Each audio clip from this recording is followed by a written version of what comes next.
music to be used, and that music has to be licensed, and you will get paid for that if you do all of the right things and can actually get it into a reputable company that can represent you. Because if you don't have somebody represent you, I mean, you can't really go to a music producer and say, I mean, a film producer and say, hey, well, think about using my song in your movie. It just doesn't work that way. Yep.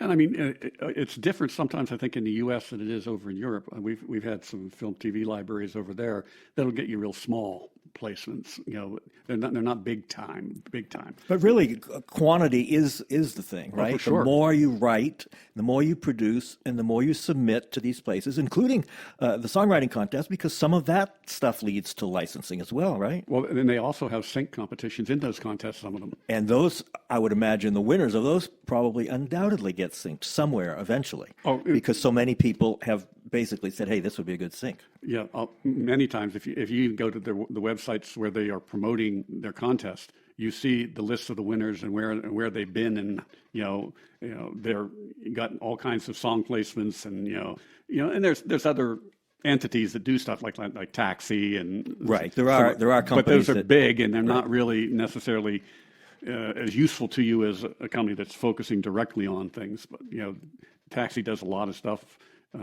Yeah, Taxi has been in that business of finding the need for music to be licensed in film and TV, commercials, all that kind of stuff for many years. Michael Laskow is a friend of mine and somebody that has been a part of the Durango Songwriters Expo in the past and has achieved a lot of success. In fact, the Taxi Rally out in LA is a huge event every year. There's a lot of members of that. And those people obviously they do it because they get results, or at least it's been they've been convinced that they might be able to get results from it. Yeah. And we've had songs that they've passed along to people like for Luke Bryant and people like that they think it might fit them. They've passed it on. Right. And not that Luke Bryant ever recorded it, but they thought he might want to. Right. Well, I mean, but you need champions for your music. If it's just you kind of handing it out on the street like some people do down here, here, take my CD, it's my newest release, but that's just not going to get it done. You have to penetrate these markets, and you have discovered that the songwriting contest route and also pitching and licensing your stuff to publishing music licensing houses, I guess they're called, libraries, has been... I know hundreds of people who've been in music all their lives and never seen a royalty statement, Max. I mean, it's not, you're not getting, your hootie money, as they say here. It's not hootie big, but you're getting paid, and it's encouraging and exciting, and not just for you, but for your co-writers and for Jason, and it helps attract people that, I mean, you've done some producing on your own, with finding people like at the expo that you had a lot of faith in their talent, and you'd co-write with them, or maybe find songs for them, or maybe not, maybe just help them get something produced. But you are despite you're not a singer, you're not a musician, but you are a producer of music. You are definitely a producer of music, and all of those things that you produce, the way you scatter them out over the world, really, not just here, Canada.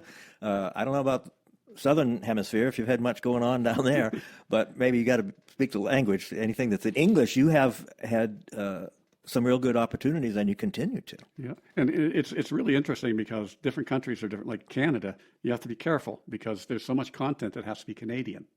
I see. Yeah. I mean, we had the Ottawa Idol winner record one of our songs, and a lot of other independent artists up there. But now they've had some legislation up there that there has to be a certain content. Well, and like you mentioned earlier, in Switzerland or Sweden or in Europe, that they might not have governance that makes them use a certain amount of homegrown material, but it helps, doesn't it? They want to keep it.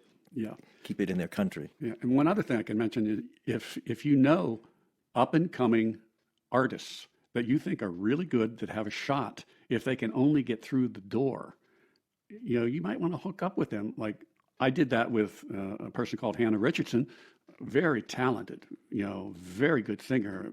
She produces, she writes. Yeah, she's a real talent. And we've done a number of CDs, and And that stuff is out for licensing, right? Or could be, if yes, you wanted it to be. and in fact, some of the songs that she did the vocal on, were actually winners in the competitions because she was so good.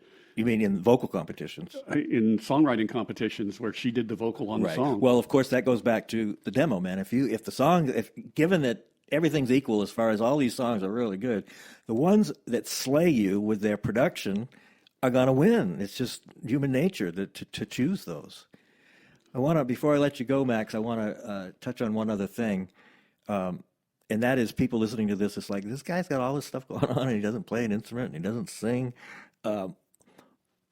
What is your process of co-writing, since you generally don't bring a melody to the table, right? Mm-hmm. How do you work with people who maybe are, and you may even be looking for people who routinely write some pretty cool sounding music but are not lyricists? How does that go down?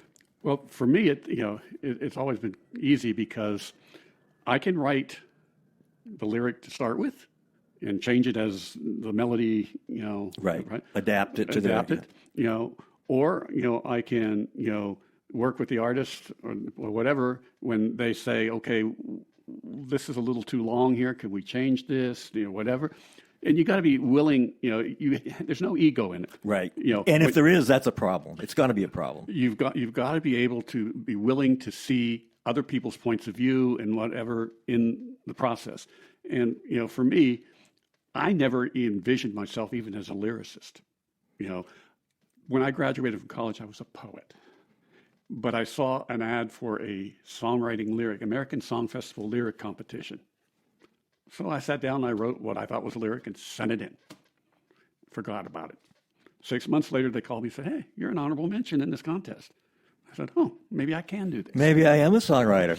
And so after that, I started entering more and more contests, getting better and better at doing it, refining, learning through National Songwriters Association International and, Durango Song Expos. And there's so many. That's another thing, is that we might touch on that. I don't know if you go to them, but there's a lot of other expos, so to speak, or conferences like songwriter, sometimes they're called songwriter festivals, like sometimes they're called conferences, but there's a big one in Southern California has one, Hawaii has one. I would say most states probably at one point or another during the year, there's some kind of music conference there where you can there's Kerrville festivals, right. And there's all kinds of those opportunities. In fact, there's all kinds of kinds of entities that spring up that collect writers together and try to teach them how to write better. Songtown with Marty Dotson and Clay Mills, Sandy Ramos's song, whatever it is.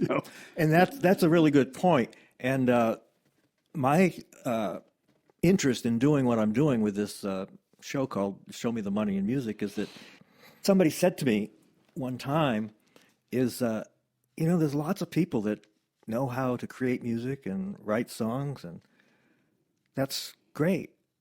But who's going to sell it? There's never enough people to market what's being made. There's far more stuff being created, content being created, than there is people, entities, trying to do something with that material, because it's just now with the advent of MP3s and everybody's having home computer, or basically every computer is a studio.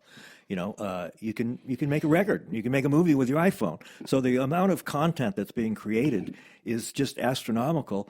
But yet it seems to me there's very few organizations that try to show people how to make money with it. What are you going to do with it then? When you don't start playing like Jason Aldean in clubs around the South and Georgia, and then you get hooked up with an independent record label, and then after a number of years you explode. That's the pie in the sky that everybody wants. But you can name on just it's a very short list of people who make it that way and have a career in music that way. And so what about all the other people? They have to find a way to do it too. And that's specifically what this program is going to be about. Every episode will attack a new angle from it. But Max, I think what you do is very, very inspiring for people, especially if they're like you, lyricists, that might feel kind of like there's no opportunity for them in the music world. There is, but you need to get with co-writers. And that's my final question to you, Max. How do you find your co-writers now? Do you still put ads in magazines and stuff, or is it just nowadays you know so many other writers that it happens naturally? Well, nowadays I know a lot more. I can't keep up, so I write with people all over the world, and in the States, everywhere. But, at this point, I don't need to go looking now, because, I've met so many people through different places that I've been, whether it's Durango, National Songwriters Association, through contests that contact me. Right. I don't So have once to. you've put yourself out there, and that's given you an opportunity to see some of what they call mailbox money in the music industry, those royalties that come in from sometimes years, maybe even decades after you've created it. Oh, yeah. But my point is, and what I'm trying to teach people here, or advise people at least, is that you've got to do everything right. You've got to protect it, and then you've got to find a way to get it out there. Just having it on your computer or your phone and sharing it with friends, or for that matter, even putting it up on SoundCloud or some of a number of places that you can upload your own music, you're lost in zillions of other people all doing the same thing. It's about what I have discovered in this business, and I think you have as well, that it's the personal relationships that actually get stuff done. Just throwing stuff against the wall, you need to do some of that because that gets your stuff out there. But you now have relationships with a number of writers who have led directly to income for you and for them. Yeah, and in fact, through the contests even, like the Australian contest, I now, if I want to send a song to Australia, one of the people that I've made all kinds of inroads with is a radio person. Good point. So a lot of these people that are connected to these contests and so forth, some of them are radio programmers. And those are the people that you need to get your stuff to. I can email him and say, hey, I have a song I think it might fit your profile. Would you like to have it? Certainly, send anything you want, and he'll play it. And it's like, oh, that's wonderful. I mean, it's the perseverance, that, I mean, you've been doing this a long time now, as have I, 40-some years trying to be in the music business. I mean, if there's no money, there's not really any business. But that's what we're all trying to do is make money with music. And it's occurred to me that recently, in the last year or so, that people want to be shown how to make money in music. Show me the money in music. Where does it come from and how do I collect it?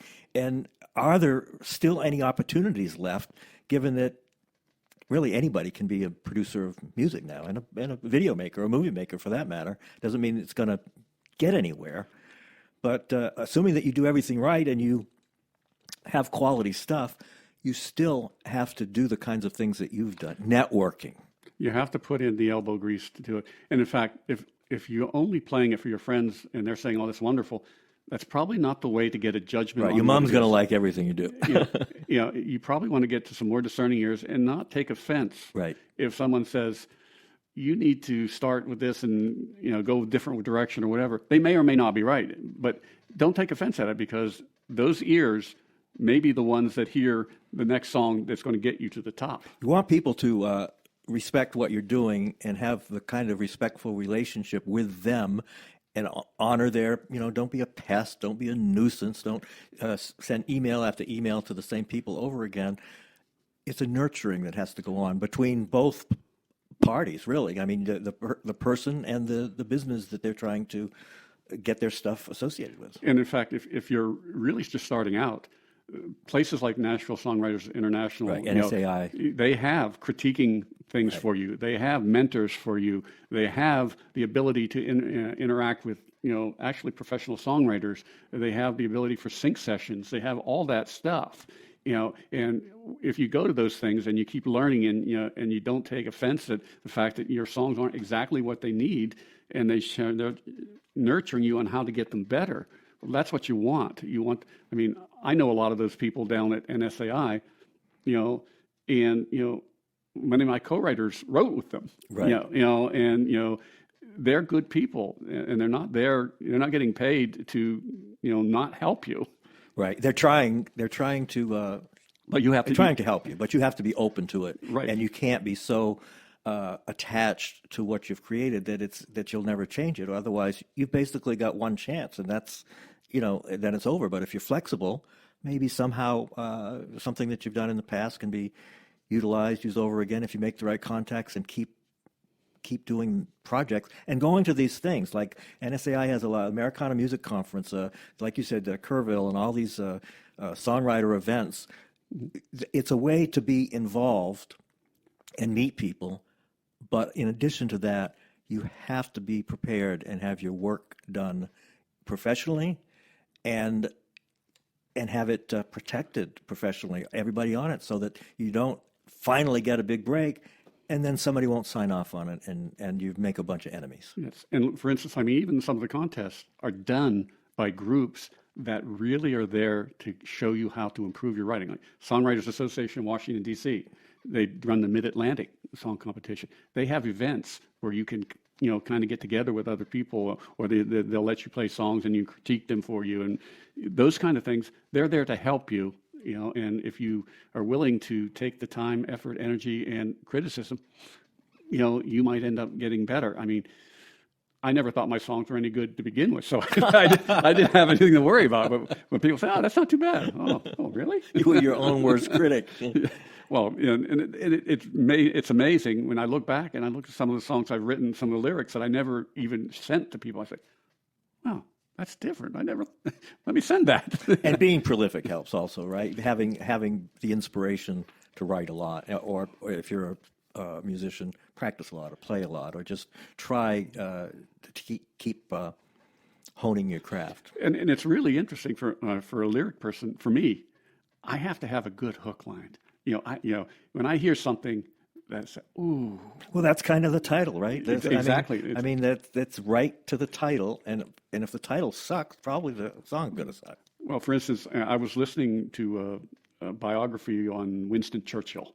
Winston Churchill had all these fun lines. He'd say Neville Chamberlain goes to the country in a weekend while Hitler takes the country in a weekend, and stuff like that. And not really funny, but funny. But he had one thing that just hit me. It said, "When the truth is surrounded by a bodyguard of lies." And I said, "Oh, that's a neat." So I wrote a lyric with that as the starting line.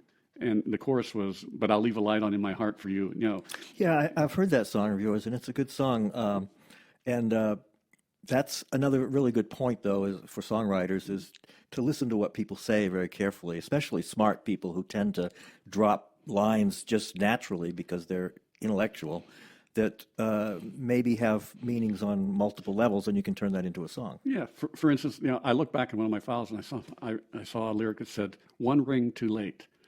And it was a lyric that, took it to different levels. They were having difficulties, and the person never got to the phone before it hung up. Right. And then later on, he realized the mistake he made. And, unfortunately, he got the invitation to her wedding, and he arrived one ring too late. Right. And that's really the formula for historically, most big country hits especially, that work on a number of levels like that. And are both poetic and clever at the same time. I think the country audience, particularly where the lyrics drive the music more than the music drives the music, like in pop music or certainly in hip hop, they have to tell a story. It has to make sense, and generally it has to work on a couple different levels. Yeah. And that's irony and right. all kinds of stuff go into it. And you're right. Country lyric is king, or at least it was. Sometimes it still isn't. But I think generally speaking, it still is. But of course, a lot of country artists these days are, incorporating a lot of elements from the pop and even hip hop world into what they do. So it's not quite the Harlan Howard, 3 chords and the truth, or Hank Williams just writing the devastating, powerful, sad, poignant lyrics that he used to write. But Max, I want to thank you so much for coming up here and sitting in our little studio and talking about this. And thank you so much for being the first guest on Show Me the Money in Music. I thank you again, Max McGee. Well, thank you, and really appreciate the opportunity to kind of talk music and songs. Well, of course, we talk it all the time, but we got a chance to actually put it down today. Wish well to the audience out there. Hopefully, keep doing what you're doing, and watch the platforms that we put this on, because literally there are hundreds of ways that people are making money in music that certainly I had never thought of.